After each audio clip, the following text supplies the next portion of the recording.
누가복음 18장 9절부터 14절까지 같이 읽습니다. 또 자기를 의롭다고 믿고 다른 사람을 멸시하는 자들에게 이 비유로 말씀하시되, 두 사람이 기도하러 성전에 올라가니 하나는 바리새인이요 하나는 세리라.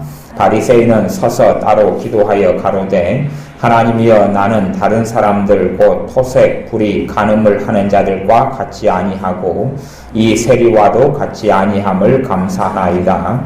나는 일해에 2번씩 금식하고 또 소득의 11조를 드리나이다 하고, 세리는 멀리 서서 감히 눈을 들어 하늘을 우러러보지도 못하고 다만 가슴을 치며 가로되, 하나님이여, 불쌍히 여기옵소서.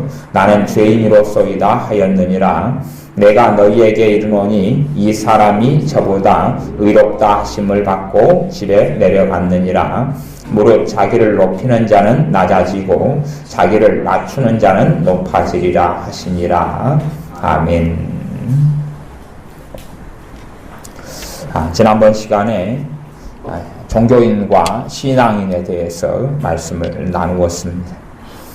계속 이어서 종교인과 신앙인에 관련하여 말씀을 또한 나누겠습니다.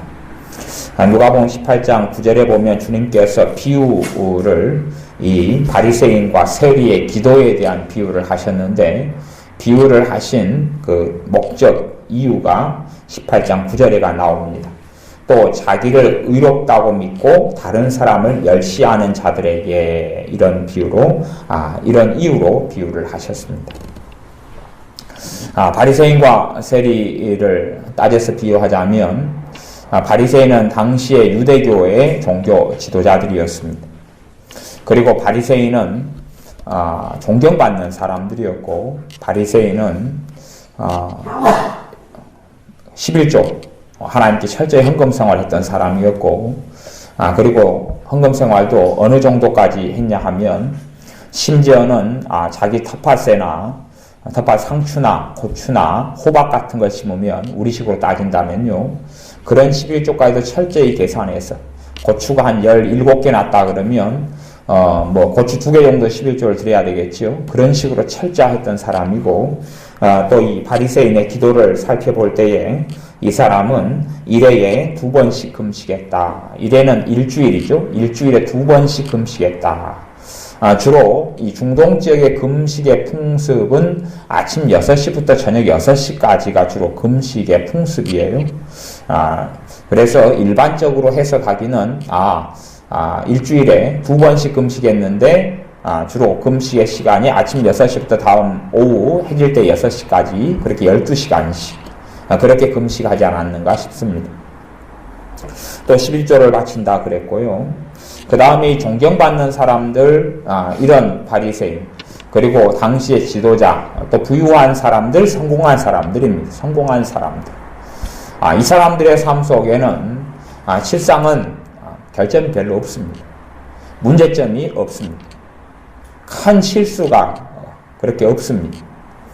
그래서 11절에 보면 바리새인이 기도하는 내용에 보면, 하나님이여, 나는 다른 사람들이 토색은 뭐냐 그러면 남의 것을 빼앗는 것을 토색이라 그래요. 남의 것을 강탈하고 빼앗는 것. 대표적인 사람으로 당시에 로마의 이 세금을 대신하여 거두었던 세리들 같은 사람들이 그런 사람에 속할 수 있어요.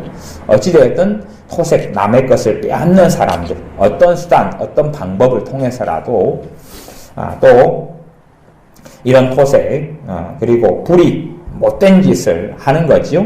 여러 종류의 불의, 그리고 간음, 당시의 시대의 보편적인 현상도 간음이 꽤 많이 있었다, 이렇게 볼 수 있어요. 왜냐하면 먹고 살기 힘들었기 때문에, 여자들은 지금처럼 그래도 직업을 가지기 어려웠기 때문에 대부분 여자들이 생존을 위해 선택하는 것은 몸을 파는 일을 주로 선택을 많이 할 수밖에 없는 여건이었다 하는 것이에요. 그리고 그렇게 선택하지 않으면 여자가 혼자 몸이 되어져서는 살 수 없기 때문에 새로운 남자를 구해야 돼요. 그 남자가 또 죽어버리면 혼자서는 살아서는 먹고 살기가 어려워요. 재산이 있지 않는 한은. 그렇기 때문에 또 다른 남자를 구해야 돼요. 그것을 율법적으로는 가늠이다 그래요. 또 우리 시대도 그렇지만요. 사실은 술을 가까이 하는 사람은 사실은 좀 음란이나 음행이 생활 속에 있기가 쉬워요. 왜냐하면 술을 가까이 하면 단란주점, 또 노래방, 또 그 다음에 나이트클럽 이런 데를 이용하기 때문에 술과 여자는 뗄래야 뗄 수 없는 어떤 관계들에 속하기 때문에 그래요. 그러면 어떤 사람이 예수님을 믿기 전에 일상적으로 그냥 중년까지 이렇게 아니면 중년 이후에 노년까지 살아왔다 그러면 그 사람의 삶 속에 어찌됐든 여러 가지의 불이, 여러 가지 가늠하는 일들이, 특별히 이제 여자는 덜하지만 남자들은, 그렇죠? 남자들은 일상사기 때문에 제가 회사에 근무할 때도 제가 있었던 회사가 중소기업이었고 하청업체였는데, 호남정이나 이런 데 하청업체였어요. 그리고 보온 단열을 하는 회사였는데, 제가 직원으로 근무할 때에 이제 그 술상무가 있어요. 술상무가 있으면 술상무가 이제 호남정이나 아니면 또 한화나 막 이런 직원들이 그쪽에서 하청을 받기 때문에 그 직원들을 접대를 하고 와요. 접대 비용이 공사를 10억짜리 공사를 따면은 접대 비용이 2억 5천 정도는 접대 비용을 잡습니다. 그러니까 한 25% 전체 공사 수지의 그 정도를 잡아요. 또 일상적으로 한 73%, 2%가 공사 금액이고 나머지는 접대 비용으로 이렇게 잡는 경우가 많이 있어요. 그러면 이제 어느 날 영수증을 가지고 왔어요. 접대하고 영수증을 가지고 왔는데 그 정 직원들을 대접했잖아요. 대접했는데 영수증 500만 원이에요. 술값이. 근데 그냥 술값이 아니고 거기에는 술값이 들어가 있고 그 다음에 화대까지도 같이 다 계산돼. 여자를 데리고 이제 자잖아요. 그렇게 하면 그 돈까지 다 계산돼 가지고 나와요. 그러면 그렇게 하청업체를 많이 거느리고 있는 그런 회사의 중견 간부들, 과장이라든지 부장이라든지 이런 사람들은 뇌물부터 시작해서 여자 접대 같은 것은, 잠자리 같은 것은 정말 그냥 진짜 부자기로 해요.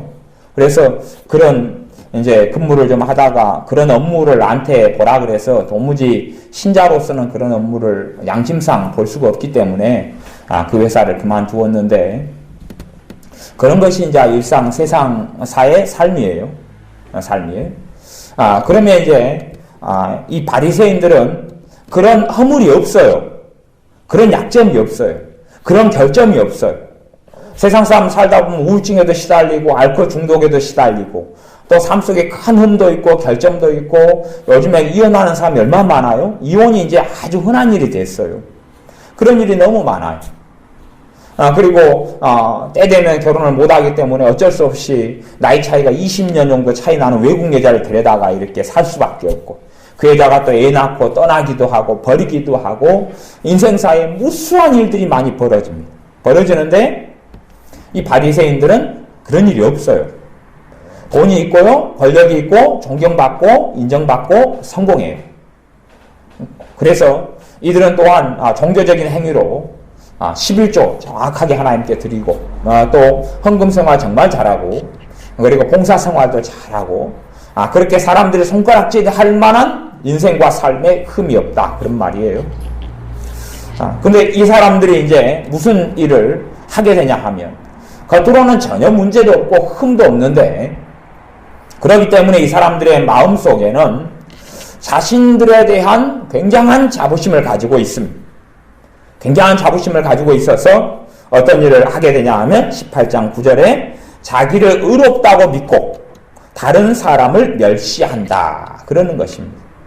내 삶 속에 큰 문제도 없고 큰 흠도 없기 때문에 자신을 의롭다고 믿어. 그리고 다른 사람을 멸시하는 거예요. 이 바리새인들이 그런 삶을 살았다, 그런 말이에요. 사실은 바리새인들만이 아니라 실제로는 신앙생활을 시작하지만 어느 때부터 진실한 신앙인이 있고 그 다음에 종교인이 있어요. 신앙인이 종교인으로 변하는 일들은 굉장히 많이 있습니다. 진실한 신앙인은 하나님을 섬기고 하나님을 믿는 사람이, 종교인은 기도도 많이 할 수도 있고 성경도 많이 읽을 수도 있고 봉사도 많이 할 수도 있고 전도도 많이 할 수 있어요. 그러나 그들에게 보이는 것은 단지 종교 행위하고 그 다음에 사람만 보여요. 하나님 앞에서 섬기진 않아요. 대신에 그들의 인생과 삶을 보면 꽤 굉장히 대단하게 보입니다. 그래서 그들은 주로 돈을 가지고 있고 부유합니다. 성공하는 사람들입니다. 헌금도 할 때 되면 돈이 많으니까 몇 천만 원씩은 쉽게 이렇게 하는 경우도 많이 있습니다. 자, 교회 밖에 말고 교회 안에 들어와서 신앙생활 안에 들어와서 그런 종교인들이 있습니다. 이 바리새인들도 사실은 종교인이었습니다. 진실로는 하나님이 없는데 하나님을 섬기는 사람이었어요. 종교인으로 전락하게 되는 신자가 진실한 신앙인이 종교인으로 세월이 흘러감에 따라서 변하게 되는 이유는 여러 가지가 있습니다. 그 중에 하나는 교회가 전체적으로 종교인이 교회가 중심을 차지하고 있을 때는 그것이 정상인 것처럼 여겨져서 신자가 진실한 신앙인이 종교인으로 이렇게 시간이 흘러가면서 변화되는 경우가 있어요. 또 하나는 어떻게 하면 종교인으로 변화되냐 하면 오늘 누가복음 여기 18장 9절부터 14절까지 주님의 말씀에 따르면 종교인으로 변질되는 이유가 자신이 보기에 스스로 의롭다고 인정될 때부터 이 정도 나는 괜찮아. 실상은 우리가 하나님의 큰 은혜를 까먹는 이유가 있습니다. 그 은혜를 까먹는 이유가 어떤 이유가 있냐 하면 내가 하나님을 섬겨 기도 생활하고 신앙 생활을 해요. 그런데 주로 이제 결혼해서 부부가 산다 그러면 두 사람 중에 한 명이 좀 흠이 있는 사람이다. 또 결점이 많고 허점이 많은 사람이다 하고 그럴 때에 문제가 생길 수 있어요. 왜냐하면 항상 비교하다 보면 내가 내 남편이 흠이 있다, 결점이 있다, 아니면 아내가 흠이 있다, 결점이 있다 하면 나는 저 사람보다 괜찮은 사람이잖아요.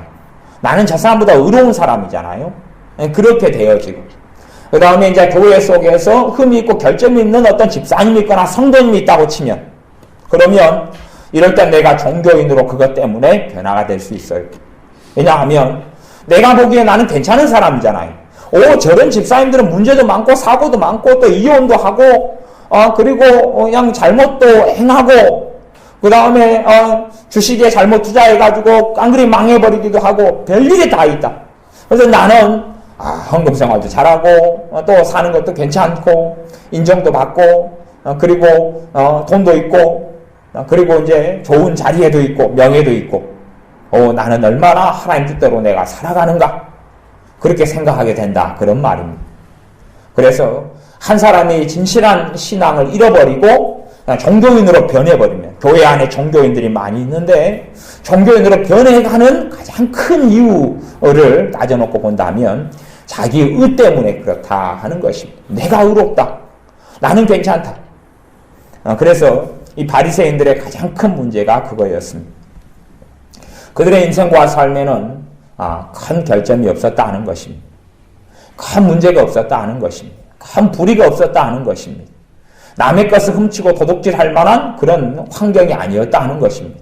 내가 먹고 살 것도 있고 돈도 있고 재물이 있는데 남의 것을 뭐라고 훔치고 빼앗겠습니까? 그렇게 우리나라 같은 경우는 지금 미국에 이번에 그 뉴스회가 나왔는데 한국 여자 한 1만 명 이상이 미국에 가서 몸을 판다 이런 것이 최근에 나와서 교회 카페에 올려놓았습니다. 또 그리고 젊은 여자들 가운데 유흥업에 종사하는 여자들만 해서도 수십만 명이 30만 명인가 이렇게 되어집니다. 그러면 그런 사람 같은 경우는 어차피 이제 젊은 여자들 가운데 굉장히 많은 퍼센티지가 유흥업에 또 남자를 대접하고 접대하는데 이렇게 종사하게 되어져요. 사실은 우리 동네가 30만도 안 되는 소도시지만 이 동네에도 여천 정도 가면 그런 데도 많이 있어요. 어떤 데가 있냐 그러면 주로 이제 역전 같은 데 보면은 창녀촌이 있지요. 근데 그거 말고 남창촌이 있어요. 남자들이 여자들을 그러니까 이제 아줌마들이나 또 누가 와가지고 남자들을 선택하면 남자들이 접대를 해요. 그리고 그런 거 사실은 그 까치정보나 이런 신문 있잖아요. 그런데 보면 그런 남자를 모집한다고 광고에가 나와요. 그거 자세히 봐보세요. 모르시죠? 그런 게 나와요. 대신에 이제 나이 제한, 연령 제한이 있어요. 예를 들어서 20살부터 30살 사이 이렇게 그렇게 해가지고 해요. 그러니까 남자든 여자든지 그러면 내가 그런 삶을 우리가 다 주님을 믿기 전이나 아니면 심지어는 믿으면서도 어떤 실수와 잘못과 문제들 속에 살 수가 있어요. 그러면 그런 길을 겪은 다음에 우리는 내 의로는 하나님께 설 수가 없구나. 근데 이 바리새인들은 자기들은 흠이 없다고 생각했어요. 하나님 앞에 설 때 자기 의로 설려 그랬어요. 자기 믿음으로 설려 그랬고 자기 의로. 내 똑바로 나는 살았으니까 하나님께서 나를 인정하실 수밖에 없어. 나는 사람들 보기에 손가락질 받을 만한 일이 없으니까 나는 괜찮아. 그렇게 살았다 그런 이야기. 그렇게 살아서 이들하고 실제로 하나님과는 아무 상관이 없어졌습니다. 이들과 예수님과는 아무 상관이 없어졌습니다. 그리고 이들은 너무나 떳떳하니까 스스로 보기에 너무 떳떳해서 하나님께도 굉장히 떳떳하게 기도합니다. 하나님 정말 감사드립니다. 나는 못된 짓 안 하고 살아서 감사드립니다. 내가 11조 생활 잘할 수 있게 해주셔서 감사드립니다. 하나님께 헌금 생활 잘하게 해주셔서 감사드립니다. 나는 저 옆에 저 셀이라는 저 못된 인간이 있는데 저 사람 기도하는데 기도 생활 저 사람도 기도하러 왔네요. 하나님. 근데 저 사람 같은 악한 인생 못된 인생을 나는 살지 않게 하신 것을 감사드립니다. 그렇게 기도했어요. 그런데 삶 속에 허물이 많고 문제가 많고 이런 세리. 물론 간음도 했겠죠. 돈을 주고받는 일이고 또한 세금을 강제로 빼앗는 일을 또 해야 됐던 세리는 삶 속에 별의별 못된 일과 악한 일이나 했겠죠.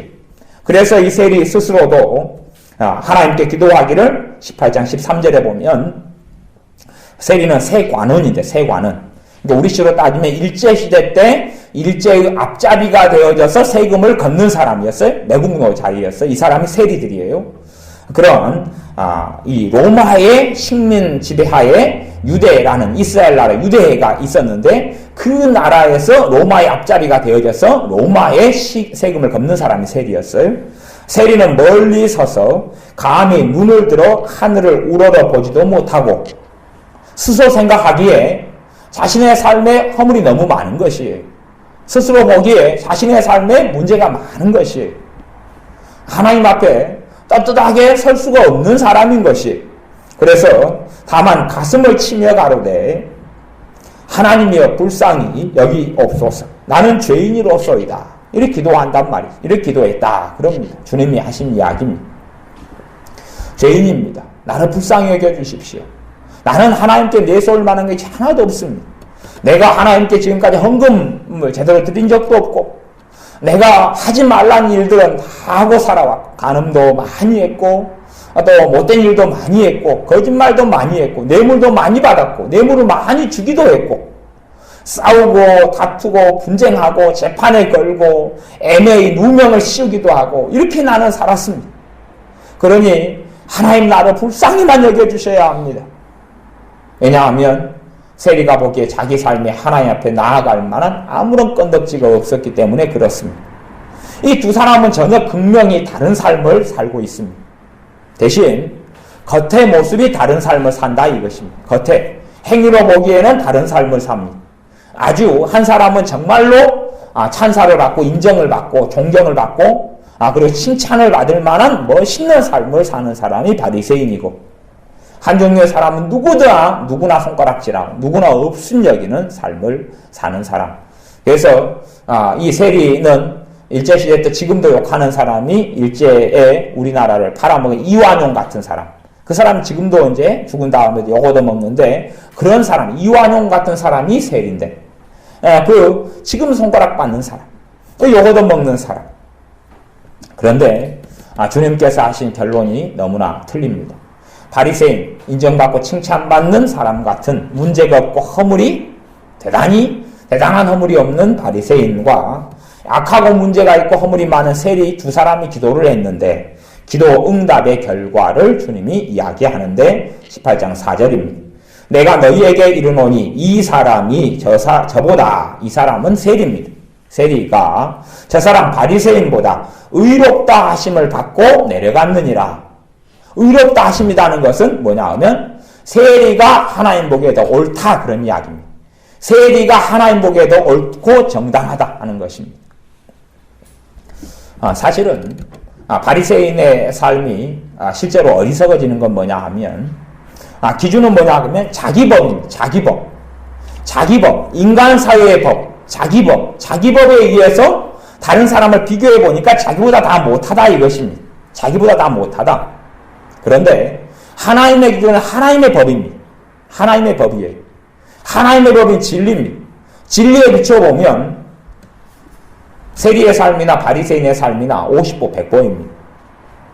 그런데 차이는 뭐냐 하면 바리새인은 자기의 법에 따라 인간사회의 법에 따라 다른 사람과 비추어 보니까 자기는 괜찮고 똑똑하고 대단한 사람입니다. 이번에 광노현 서울시 교육감이 사실은 그 10만 원 이하의 촌지 있잖아요. 촌지 10만 원 이하의 촌지를 그 선이든지 그냥 그러니까 10만 원 이하의 촌지든지 과일 박스 있잖아요. 100박스 있는 걸 받은 교감, 교장 이런 사람들을 많이 파면했어요. 지금까지. 그리고 그것을 자기가 떳떳하게 이야기해 왔어요. 나는 촌지 10만 원 이하 받은 사람들도 선이든지 어쩌든지 나는 이 사람들 다 지금까지 파면했고 나는 지금까지 깨끗하게 나는 살았다. 그리고 광노현 이 사람이 계속 주장해 왔었어요. 그러니까 지금 이제 이야기 나오는 게 자기는 떳떳하다 그러는데 봐라 당신이 지금까지 교장 교감들을 얼마나 많이 파면해 왔느냐. 그리고 너는 의롭고 너는 깨끗하다 그랬는데 그러면 선의로 10만 원 이하를 받은 사람은 파면이고 너는 선이다고 2억을 줬는데 너는 멀쩡하고 너는 무사하다? 그게 말이 되느냐? 너가 지금까지 했던 행동과 소위를 돌이켜보아라. 그리고 이제 이 재판을 맡고 있는 어떤 재판관에게 어떤 단체가 오늘 성명서를 내가 신문에 써놓았어요. 신문에 나온 오늘 신문, 어제 신문이니까 나온 성명서 내용이에요. 네? 그런 내용을 쭉 이렇게 해놨어요. 그러니까 이 광노현이라는 사람은 지금까지 뭐라고 항상 주장하냐고 하면 나는 깨끗하다. 나는 깨끗하고 흠이 없고 잘못이 없기 때문에 이런 잘못을 10만 원 이하의 촌지든지 사과박스 100박스든지 받는 사람 난 다 파면시켜왔고 지금까지 내가 얼마나 많이 파면시켰는지 나는 깨끗하기 때문에 가능했다. 그리고 나는 교육감이지만은 서울시 교육감이지만 나는 명절 때 돼도 내 아내랑 과일 사러 간다. 왜냐하면 하나도 안 받기 때문에 과일 사러 난 다닌다. 그것이 지난 추석 때 했던 이야기예요. 그러니까 이런 그렇게 하면서 사실은 자기는 다르게 살아요. 이게 뭐냐 하면 스스로 보기에 의롭다고 보고 사는 거예요. 스스로 보기에 나는 괜찮다. 나는 깨끗하다. 나는 정결하다. 나는 의롭다 그러는 것이에요. 하지만 하나님의 법에 비추어서는 아무도 하나님 앞에 설 수가 없습니다. 바리새인들에게는 하나님의 법이 없었다 그러는 것이 사람을 보기에 옳게 보이려고 사람 보기에 인정받고 칭찬받으려는 행위들은 많이 했지만 진실하게 하나님의 법을 가지고 하나님의 법에 자신을 비추어 보지 않았다 하는 이야기입니다. 그래서 이 사람은 세리보다 심지어 가장 손가락질 받고 가장 욕을 얻어먹고 삶 속에 가장 문제가 많은 세리보다 옳지 못하다 하는 판결을 받았다 하는 이야기입니다. 가장 그 당시에 가장 못된 부류를 두 부류를 꼽습니다.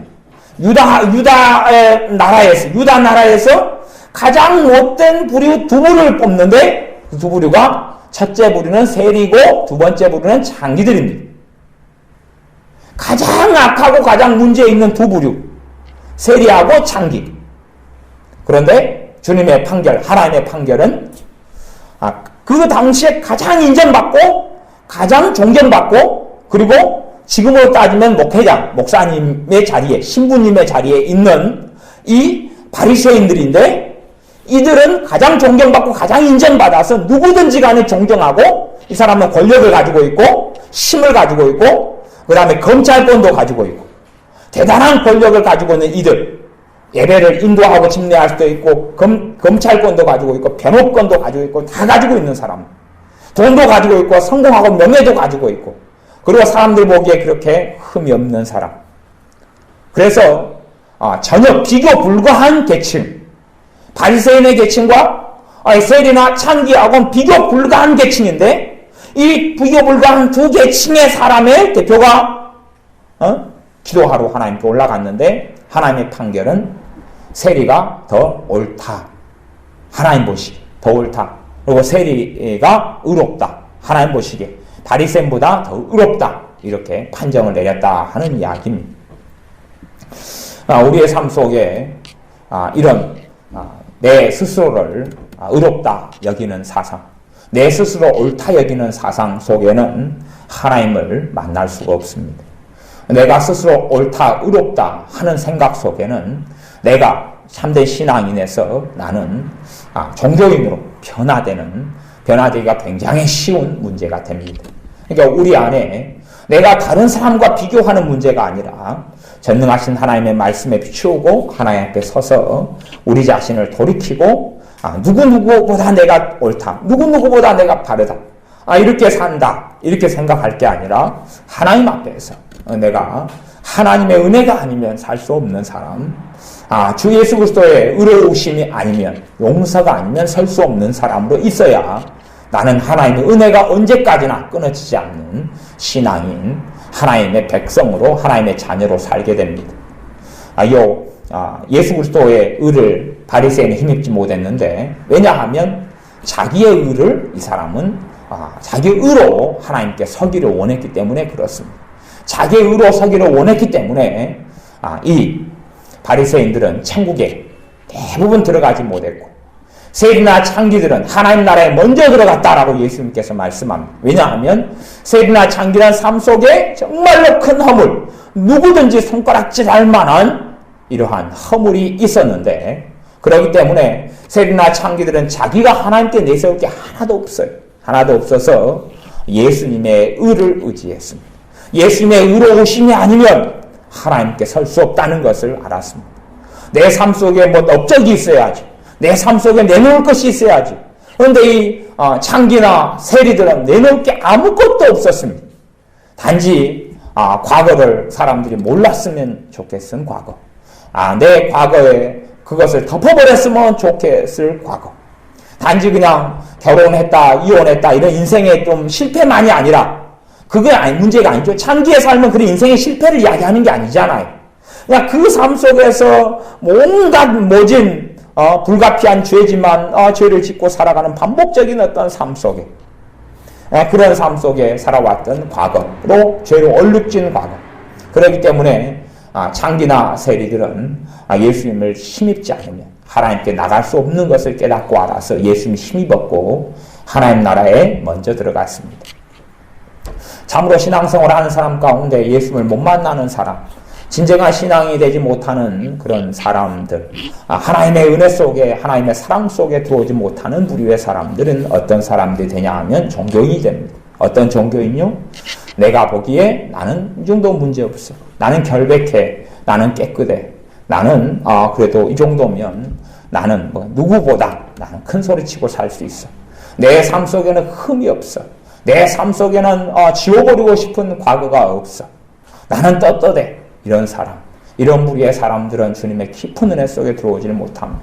주님의 십자가의 대속을 누리지를 못합니다. 주님의 용서하심을 누리지를 못합니다. 왜냐하면 주님의 용서가 필요가 없잖아요. 주님께서 날 위해 십자가에 죽으실 이유가 없으니까요. 나는 깨끗하고 나는 허물이 없고 나는 흠이 없는 사람인데 예수님께서 왜 나를 위해 죽으신단 말이냐? 예수님의 십자가의 죽으심을 나의 죄를 위한 십자가의 죽으심으로 받아들이지를 않게 됩니다. 그럴 필요가 전혀 없으니까요. 바리새인이 그런 사람들이어서 하나님의 의로우심 힘입지 못하고 하나님의 영원한 멸망을 받았습니다. 그러니까 우리의 삶 속에 사실은 제일 무서운 적이, 실패, 좌절보다 더 무서운 적은 뭐냐 하면 성공입니다. 성공이 가장 큰 적이 됩니다. 왜냐하면 성공이 단지 그냥 자잘한 삶 속의 어떤 성공이라면 별 문제가 안 되는데, 자격증을 딴다거나 그러죠?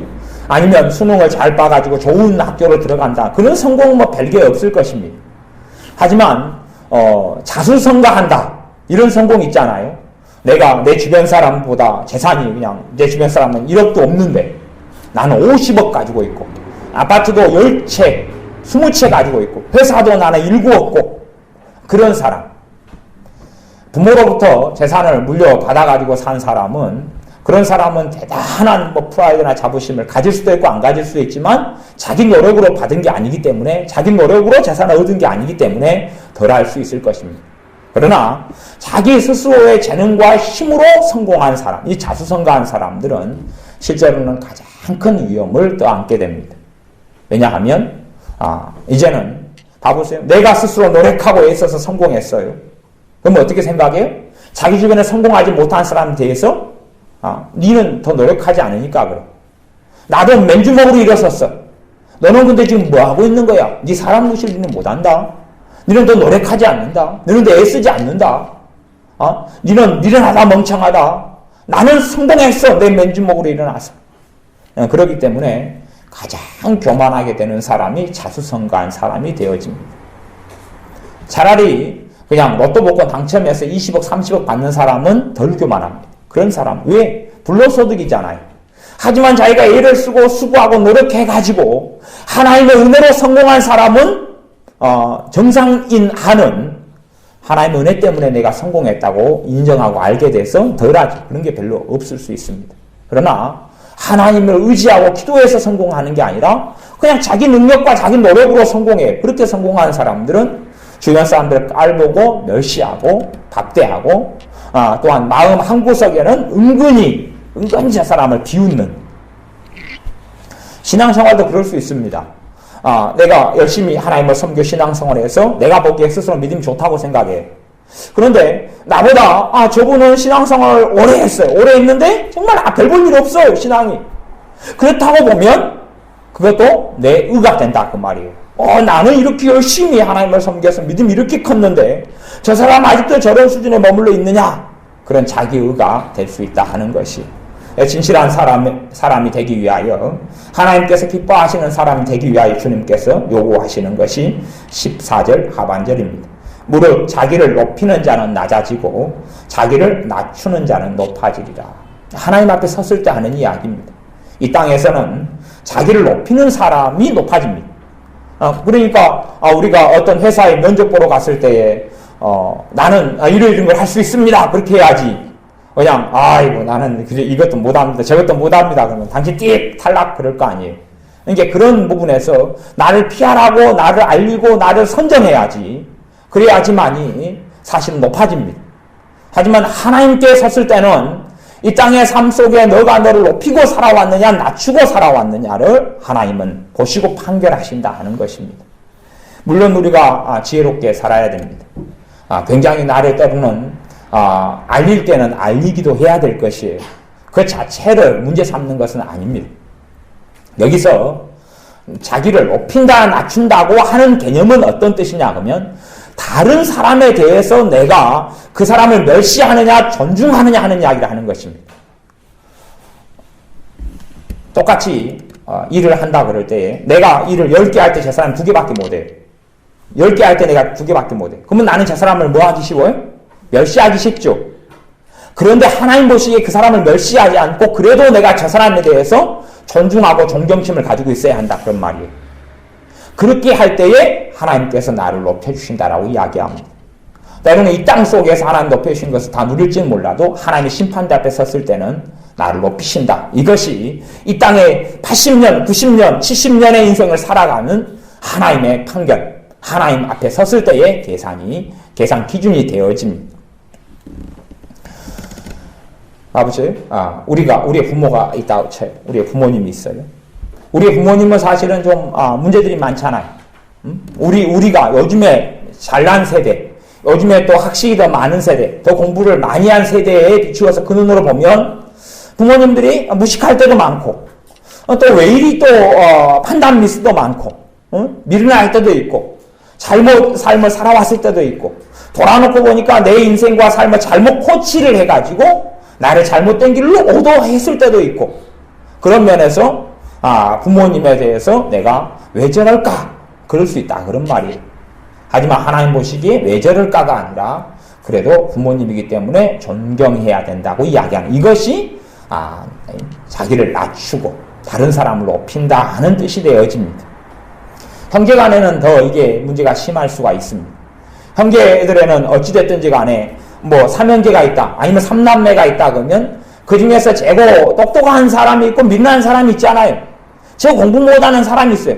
언니든지 오빠든지 형이든지 그럴 수 있고 동생이든지 누구든지 그럴 수가 있어요. 하지만 나는 이렇게 공부 잘하는데 너는 그렇게 못하냐? 이렇게 하면 자기를 높이고 상대방을 낮추는 사람이다 라고 이야기하는 것입니다. 그래서 하나님 앞에 섰을 때에 자기를 높이는 자로 보여지는, 그래서 이런 것들이 많아지면 많아질수록 하나님의 은혜가 떠나가면, 성령의 역사가 떠나가서 종교인으로 변해갈 수밖에 없다는 것입니다. 하나님의 은혜가 떠나가면 종교인이죠. 성령의 역사가 떠나가고 소멸되면 종교인이 될 수밖에 없습니다. 그런데 그 비극을 양상하는 것이 교만이죠. 교만은 특징이 자기를 높이고 다른 사람을 낮춘다는 것입니다. 다른 사람을 멸시하고 천대하고 자기를 높인다는 것입니다. 거꾸로 문제가 되는 것도 있습니다. 교만과 양상이 굉장히 다른 것이 있는데 그것이 열등감이라는 것입니다. 열등감. 교만과는 다르죠. 교만과 다르지만 열등감도 굉장한 문제가 됩니다. 열등감을 가지고 있으면 항상 아무 때나 상처를 받습니다. 상처받을 준비가 되어 있는 게 열등감입니다. 상처받을 준비가 되어 있는 게 열등감입니다. 열등감을 가지고 있으면 아무 때나 상처받고 아무 때나 힘들어하고 아무 때나 괴로워집니다. 어떤 모습의 열등감일지 모르겠어요. 가령 얼굴이 납작하다. 그러면 얼굴에 대한 열등감이 있을 거 아니에요. 키가 작다. 그럼 키가 작은 거에 열등감이 있을 거 아니에요. 또 너무 갈비치다. 너무 뚱뚱하다. 그런 부분에 열등감이 있을 거 아니에요. 대학을 나왔다. 대학을 못 나왔다. 중학교밖에 못 나왔다. 그러면 그 공부에 대한 열등감이 있을 거 아니에요. 그러면 누가 공부 가지고 난 중학교밖에 못 나왔는데 이야기를 꺼낸다. 학벌을 가지고 이야기 꺼낸다. 그러면 상처받지요. 자존심이 상하지요. 대인관계, 인간관계가 무너지고 깨집니다. 왜냐하면 내가 저 사람에 대해서 이제 안 입고 온 생각을 가지게 된다. 그 말이죠. 지는 얼마나 잘 배우고 잘났길래 학벌 가지고 나는 중학교밖에 못 나왔는데 학벌 가지고 내 앞에서 저렇게 꺼집어내느냐. 사실은 내 가치관이 학벌주의 가치관이 있기 때문에 그러는 거지. 학벌주의 가치관이 있기 때문에 그래요.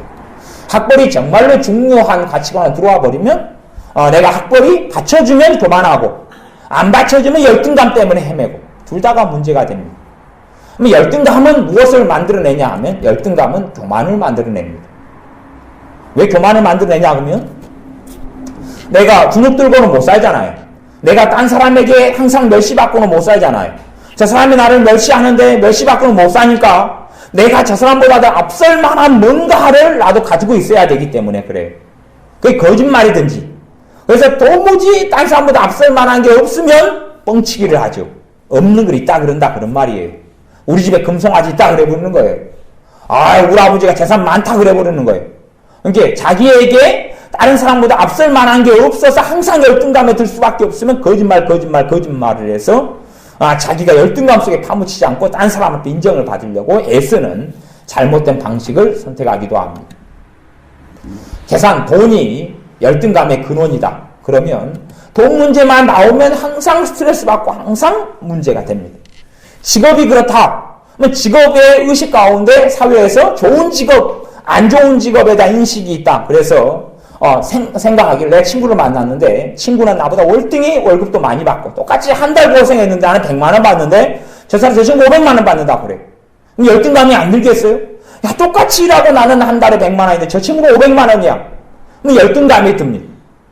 그리고 안 좋은 쓴뿌리들을 마음속에 만들어내기 시작합니다. 자신의 삶에 있어서 자신의 직업에 있어서 감사하지 않게 됩니다.